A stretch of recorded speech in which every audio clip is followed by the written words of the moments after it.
Now follow me. It's not about who won the fight. Now, I had the fight either a draw or going for Paul Smith. No way Arthur Abraham. Arthur Abraham took Paul Smith lightly. I even seen somebody comment and said, almost like Julio Cesar Chavez Jr. took Brian Vera lightly in the first fight. But listen, I'm going to say this. 119-109 and two cards, 117-110. 119-109 is completely bogus. 117-110, that's a robbery in itself, but it's not 119-109. Now, what I'm going to say is this. There's a trend happening in Germany. And just so happened it somehow always involves the WBO. Now, when it comes to robberies in the sport of boxing over the last, I would say, 3 years, WBO. So something has got to be done. And I watch a lot of boxing. By the way, I'm T Street Controversy. This is T Street Controversy Live, and I cover boxing. The fight we're talking about was Paul Smith, 35-4, with 20 KOs, losing to Arthur Abraham, 41-4, with 28 KOs. Now, it's for the WBO 168-pound title. Paul Smith, not many, and I mean, out of 1 in 10, gave Paul Smith a chance of beating Arthur Abraham. Many had him getting knocked out. Paul Smith has fought James DeGale. James DeGale is the mandatory for Carl Frotz's IBF title, so James DeGale hasn't had a world title yet. Hasn't been in a world title fight yet. You got George Groves, who also defeated Paul Smith. Both of these fighters defeated Paul Smith by knockout.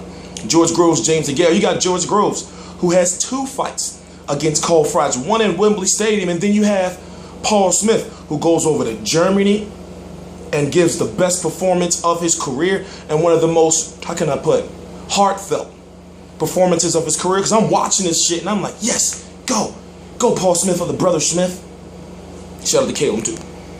But what we saw during that fight, let me break it down to you. What we saw during that fight is, we heard that Arthur Abraham was having some trouble, struggling to make weight. That was obvious in the fight.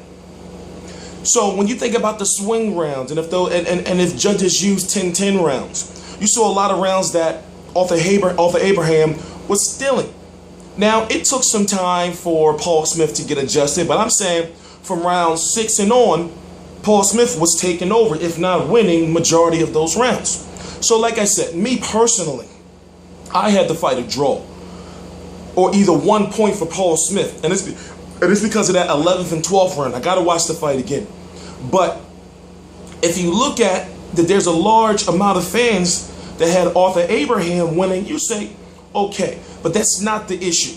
So Eddie Hearn of Matchroom Sport, Matchroom Boxing, and Team Smith, they have gone to the WBO. The WBO has said they will review the judging and the match that happened this weekend on September the 27th. It's September the 29th right now. I'm T Street Controversy Live, I'm an American, and I cover boxing. Arthur Abraham, see, here's the thing with him.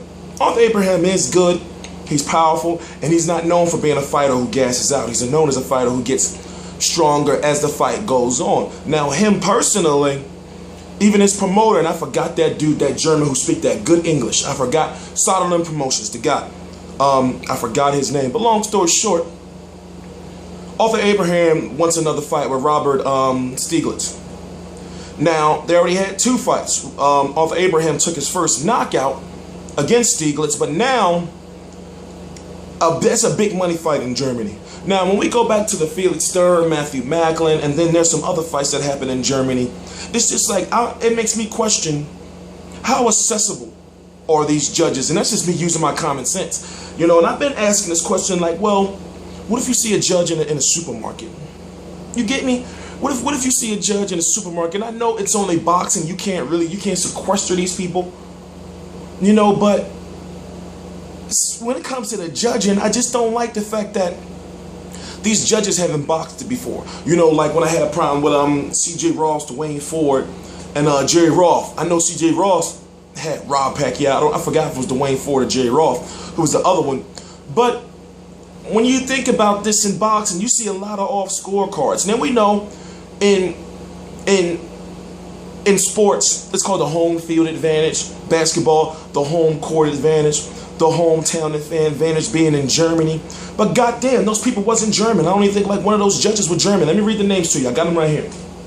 One judge, Waleska Roldan, Fernando Laquna, and Zoltan Enyedi. Now, when I'm looking at this, I'm thinking to myself, so listen, ladies and gentlemen, go watch the fight. This is what I'm going to do. If you haven't seen the fight is on my like page. You got to scroll all the way down to the description box. You know, and you'll see TCL Promotions. I put all the fights on there. Also, the articles related to the fight are right below at Real Combat Media. Now, I have a personal Facebook page that's a boxing forum. I say it slowly because people don't understand. You have to send a friend request. It is worth your time. I'm not just some guy telling you to send me a friend request. If you're a boxing fan, it's worth your time. Apologize for my voice. I had some type of eye shit going on a couple weeks ago, and the asthma's kicking in a little bit. But what I'm going to say is T-Street Controversies is T-Street Controversial. So as it stands right now, the gist of the video is that the WBO is going to look into the situation with Arthur Abraham and Paul Smith when it comes to the judging. And Eddie Hearn of Matchroom Sport, the promoter of Paul Smith, is going to try to get the WBO to force Paul Smith to be a mandatory. Now remember what happened with Orlando Salido and Vasyl Lomachenko. Vasyl Lomachenko, remember, at this point in time, he's only 2-1. So he got a second title shot. For one, when it comes to all, just go back and watch the Orlando Salido Vasyl Lomachenko fight. That says it all right there. Also, when it came to Manny Pacquiao, WBO ruled that the judges had fucked up, but Pacquiao didn't get the immediate rematch or the mandatory. But long story short, the rematch was always there. But long story short, if you look at this situation, this is clearly a situation the WBO is going to look into. So I can say I'm going to be helping out Paul Smith, you know, as with my voice on boxing on YouTube. I'm going to try my best to make sure that I keep spreading awareness, because watching that fight, and remember, over here, we don't have Box Nation in the United States. We don't have Sky Sports in the United States. So for me to be able to watch a fight like that, that's 5:30 in the afternoon, early evening, on a Saturday. That's hard work and dedication. So to watch Sky Sports and to watch Box Nation, my whole Saturday is taken up. So if there's a fight on Showtime or HBO, and then there's fights on Box Nation and Sky Sports as well the same day, that's a whole day of boxing for me. Just like November 22nd, you got Nathan Cleverly versus Tony Bellew. But then later on that night, I got Pacquiao versus Chris Algieri, and I'll tell them what other fights come on that day. But like I said, I cover every single major fight live. It is official. It's time to get shit popping. I'm going to be pumping out videos every single day. I cover every single episode of HBO 24/7. Every single episode of All Access on T-Street Controversy, T-Street Controversy Live.